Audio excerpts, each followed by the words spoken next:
In the general lesson on accounts, we looked at the options common to all account types. In this lesson, we will look at the additional options available for annuity accounts. The yearly income attribute is used to define how much income the account will pay each year. The yearly income increase parameter is used for accounts where the income increases over time. If the account provides an income that increases each year, enter the yearly rate of increase in this field. The income will be automatically increased by this percentage each year, starting in the second year. The signing bonus attribute is used for single payment bonuses paid by the account provider when the account is opened. This value is entered as a percentage that the account provider will add to the initial balance when the account is first opened.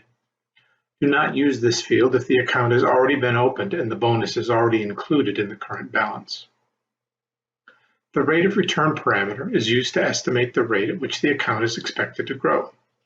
Keep in mind that this is a hypothetical rate of return based on past performance and investment strategy and may not be guaranteed. The rate of return is used to estimate the cash value of the annuity, but has no impact on the income from the account. The rate of return is used throughout the account lifetime, except during bear market simulations. The management fee attribute defines the percentage that the account manager withdraws from the account each year as a management fee.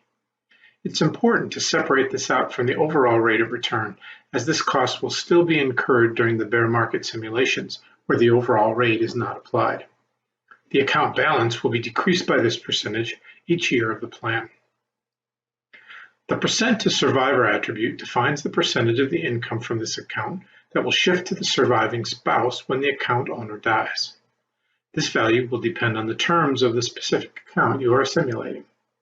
If the account is set up as a joint account, set this value to 100%. But if it's a single owner account, this value should be set to 0. The stop loss value determines the lowest rate of return that the account will allow. A stop loss of 0% would be used to indicate that the rate of return for the year would never be negative. The index cap attribute is used only for annuity accounts. Some annuities set a cap on the amount of growth the account can have in any one month or year. If the annuity you are modeling does not include an index cap, set this attribute to 100%. The index type option is also only used for annuity accounts. It defines how the yearly interest is calculated on the account. If this option is set to monthly, the calculations in the bear market years will add up the rate of return for each month. For negative months, the full negative amount will be used.